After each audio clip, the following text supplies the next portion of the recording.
Hey, what's up guys, and welcome back to the FSS football channel, and today we are talking all things Euro 2020 and what my England Euro 2020 team would be. Now before we get into this video, please do hit that like button below and subscribe if you are new and you haven't already, and let me know your Euro 2020 squad and your starting 11 for England going into the tournament. Anyway, let's get into this. Now, when making this list, of course, I have mentioned and added some players that may not be completely available. Players like Jayden Henderson is on my list.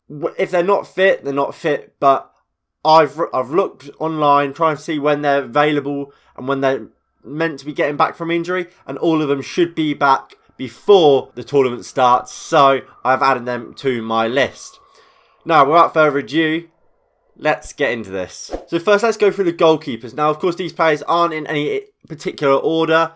We're just going to go through them. So number one, I've got Jordan Pickford. Jordan Pickford this season has played 31 games for Everton and kept 9 clean sheets. He's also appeared 30 times for England over the last couple of years, keeping 13 clean sheets in those 30 games. While Everton sit 9th, he has been in and out of the squad really. Of course, he's been injured. Robin Olsen's played. And look, Everton, they've had a good season, but not an amazing season. They would have hoped for a little bit better. I think he's had a good, he's had an okay season. I think in big games, he turns up Pickford a lot of the time, in my opinion. I've said it a lot. I think he is a very good cup goalkeeper. I don't think he's ever really let England down. And look, I think he's probably one of our best goalkeepers. So, of course, he has to be in the squad for me. Second up, I've got Nick Pope. Nick Pope has played for England 7 times, keeping 6 clean sheets. Of course, majority of them have come against easier opponents. While you look at Pickford, of course, he played in the World Cup. He's played in the Nations League. Pickford hasn't really. He played in a few World Cup qualifiers against, let's face it, rubbish opponents. And, of course, he's played some friendlies.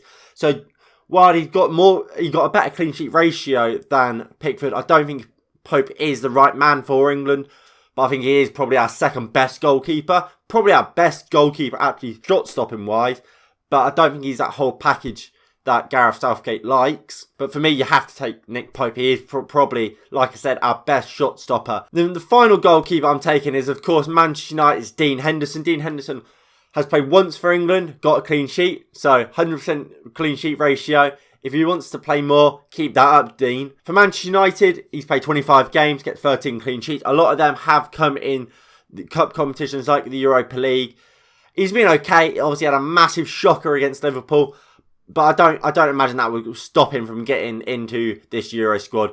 He's certainly in our top 3 goalkeepers. I don't see how he doesn't make it, especially now he is first choice for Manchester United. He has to be in there for me, and I think he will be. So my 3 goalkeepers will be Jordan Pickford, Nick Pope, and Dean Henderson. Now, moving into the defence, I've actually gone for 3 right-backs in this squad, as I believe it will allow us to be more versatile. My first right-back is going to be Trent Alexander-Arnold. Arguably, at his best, he's the best right-back in the world. He's so good going forward, especially if you put him in a 3, where he has less defensive responsibilities. I think he could actually be immense.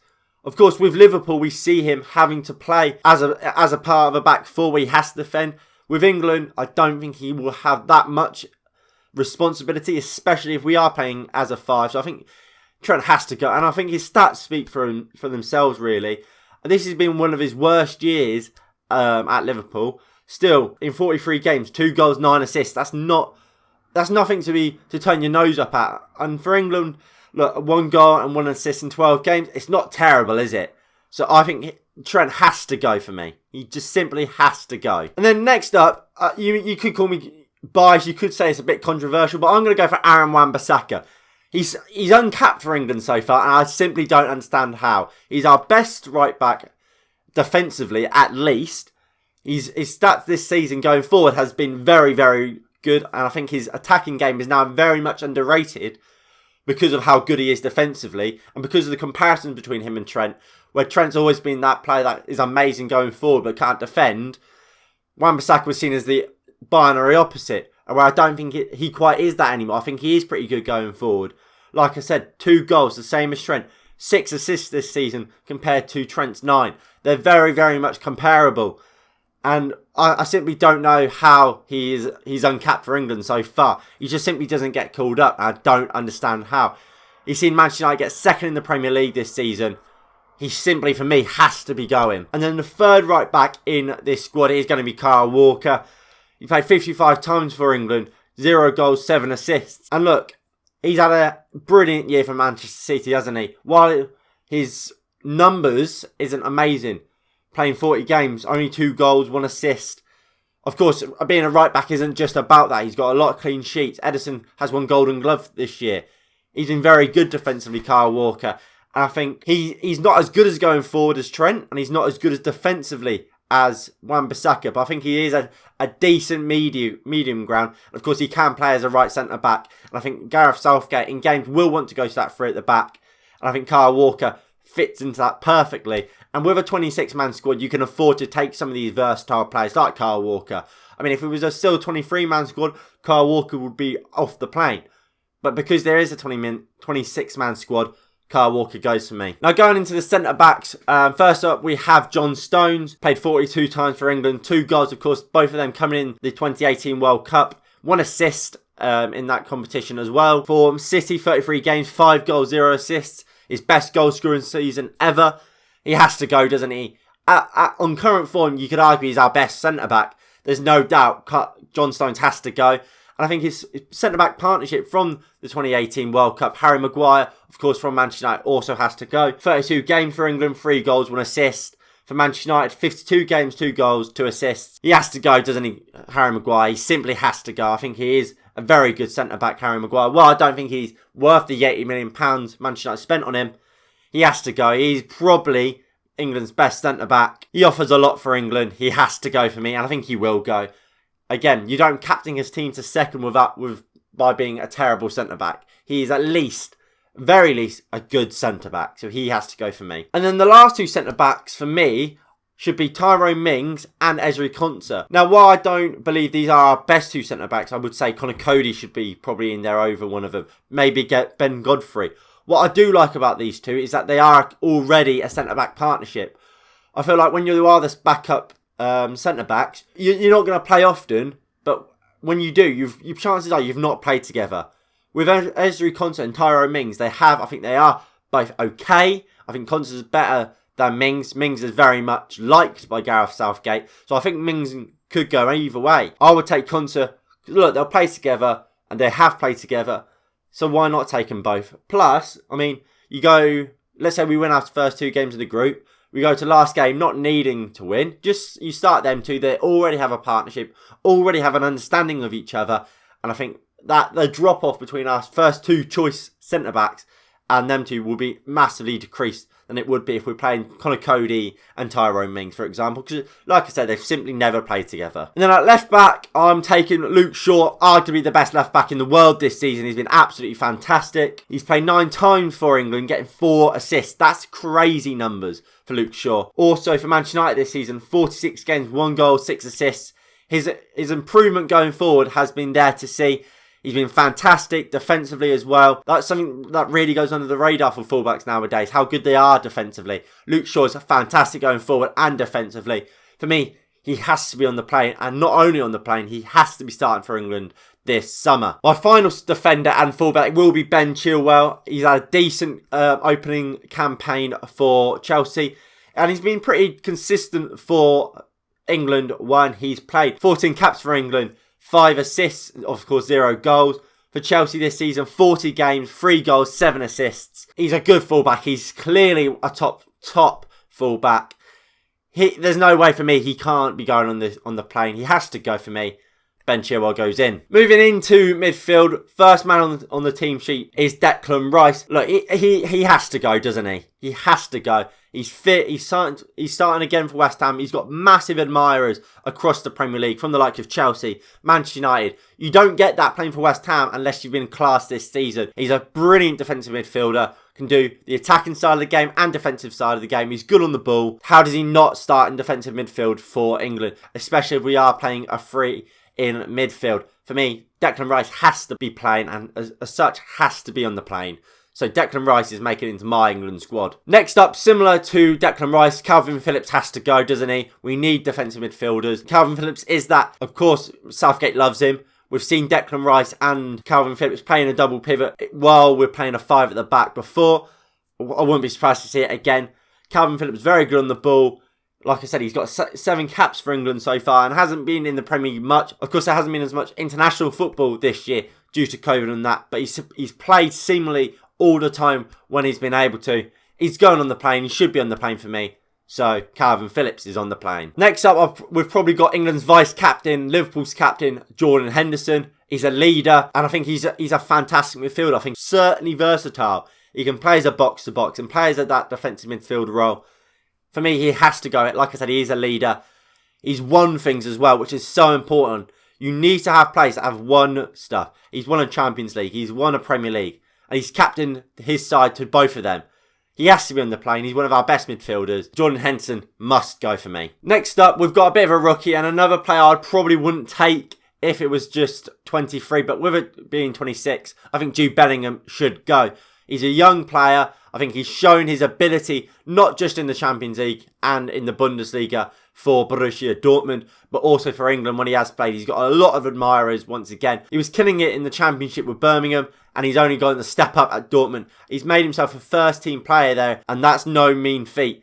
That's brilliant from Jude Bellingham. I think he, at such a young age as well, you take him to this competition. Maybe he doesn't play a lot, but that experience will help him no end. I think he can and will become a top midfielder for England in the decades to come. Next up is James Ward-Prowse. Look, what he brings to the table is magnificent. No player in this England squad can hit a free kick and hit a corner, has set pieces like James Ward-Prowse. And in the dying embers of a game, he's not a bad midfielder to bring on. I think he's a good midfielder regardless, but his set pieces makes him something else. Makes him a different animal. He got 6 caps for England, scored a goal in that. So he brings a goal scoring threat, and for Southampton in 43 games, 9 goals, 7 assists. Again, they are brilliant numbers for a player like James Ward-Prowse. And like I said, his set piece ability alone should get him in this England squad, because, like I said, last few minutes when you need you need to take the most of set pieces. Who's better than James Ward-Prowse to be taking them? Absolutely nobody. Then on to the more exciting attacking midfielders.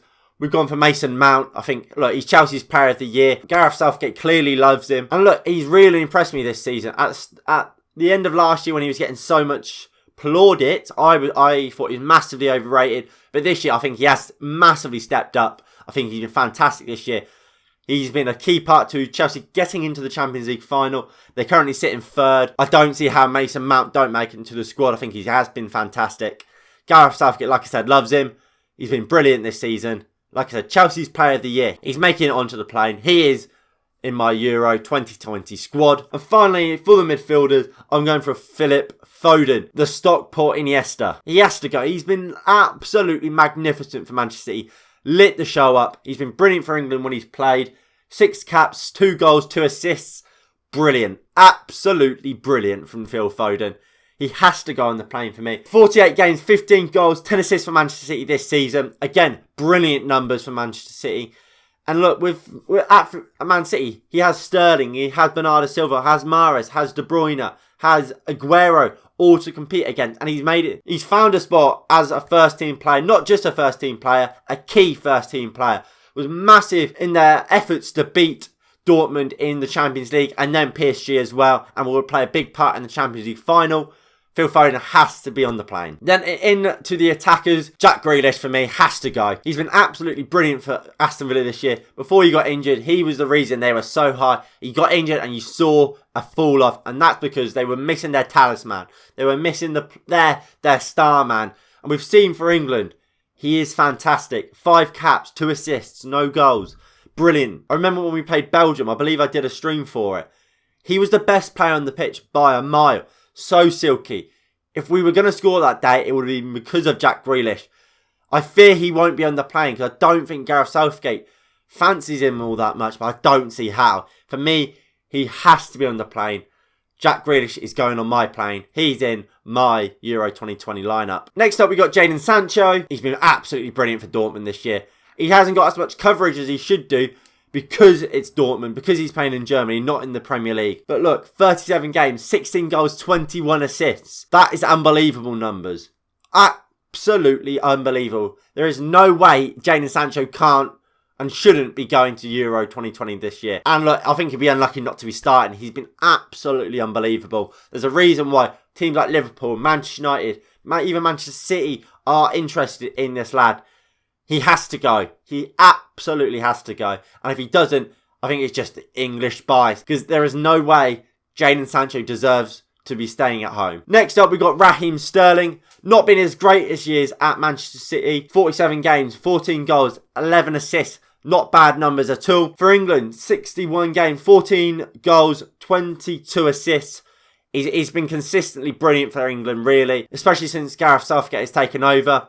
He deserves his place on the plane, and I think he will make it onto the plane. Raheem Sterling, brilliant player. Brilliant player. He will be on the plane. So he is my next player on the plane for England. Next up, we've got Marcus Rashford from, obviously, my club, Manchester United. 40 caps for England so far. Look, he's one of the most experienced players going, really, isn't he? 11 goals, 6 assists. Not amazing numbers, but not terrible. For Manchester United, he's probably had his best season ever.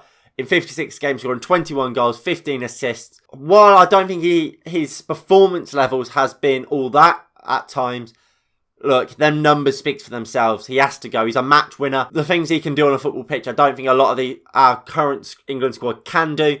He has to go, doesn't he? And I don't think there's any doubt he will go. And I am putting him in my squad. Next up, a little bit of a controversial one. And again, if this was still a 23-man squad, this player would not be going. But I'm going for Mason Greenwood. I think at the end of this season, he has looked fantastic. And again, just like Jude Bellingham, he brings experience. And I think he brings something no one else does in that front line. Mason Greenwood can play off the left, can play off the right, can play up top brilliantly. He has 2 unbelievable feet. He can go left, he can go right, he can hit it with his left, he can hit it with his right. He's absolutely unbelievable. And even if you don't play him much, he brings experience. It brings him experience. I think it would be very unfair not to take Mason Greenwood, considering the end of the season he's had. And the things he brings stuff, like I said, that no one else brings. And for me, he has to be in this England squad. The next 2, I think they're pretty self-explanatory. Carver Lewin, he's been brilliant for Everton this year. Backup striker. Look, he scored goals for England and for Everton. For England in 7 caps, 4 goals. That's absolutely brilliant. For Everton, 37 games, 21 goals, 4 assists.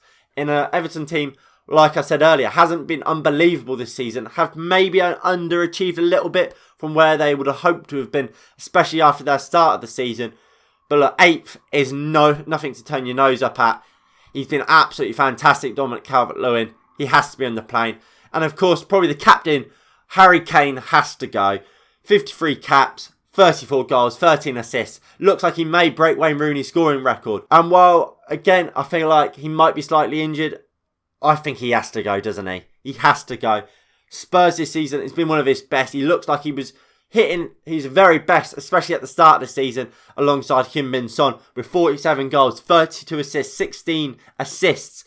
More goal involvements than he has games. Unbelievable. Yes, it's been a slightly underwhelming season for Tottenham. Well, as of writing this, they are 6th in the Premier League, but look, they're not going to care, is he? He's going, and he might be on his move, and he might be somewhat playing for a move. If he performs amazingly at this tournament, he's going to get more offers, and he's going to get more people interested in signing him. So I think I know Harry Kane is going to be on the plane. So just to round up my squad and just go over it again, this is my Euro 2020 squad for England. So the goalkeepers I'm taking are Jordan Pickford, Dean Henderson and Nick Pope. For the defenders, I'm taking Wan-Bissaka, Trent Alexander-Arnold, Kyle Walker, Harry Maguire, John Stones, Tyrone Mings, Ezri Konsa, Luke Shaw and Ben Chilwell. Midfielders, I'm taking Ward-Prowse, Calvin Phillips, Phil Foden, Declan Rice, Jordan Henderson, Mason Mount and Jude Bellingham. And then the forwards I'm taking are Harry Kane, Raheem Sterling, Jayden Sancho, Rashford, Mason Greenwood, Dominic Calvert-Lewin and, of course, Jack Greylish. So I believe this squad allows us to be so versatile. Right now, look, you're on my screen. We've got what I could be in a 4-3-3. Pickford in goal. Trent, Stones, Maguire, Shaw, Declan Rice and DM, Foden and Henderson in midfield, and a front 3 Sterling, Kane, Sancho. My starting England team. Of course, Jack Greylish can come in. I'm not sure if Jack Greylish will be fully fit, but if he is, maybe he starts. It allows us to be so versatile. I mean, we go over now. We can go to a 4-2-3-1. Again, same back four. Declan Rice and Henderson in midfield. Sterling, Sancho. You've got Greenwood there in 10. Of course, Mason Mount can play there. Foden can. Kane up front again. Of course, Rashford can play out on the left. Foden can play out on the left. There's so much versatility in that team. And then again, we go to the 3 at the back system that Gareth Southgate seemingly loves to play. Again, you stick Kyle Walker in at that right centre back. You go John Stones, Harry Maguire, Trent, Luke Shaw. Again, the double pivot of Rice and Henderson. The front line, again, we've gone over it. And look, there's versatility in that as well. You look at this squad now. It's a very strong second team with Dean Henderson or Jordan Pickford in goal.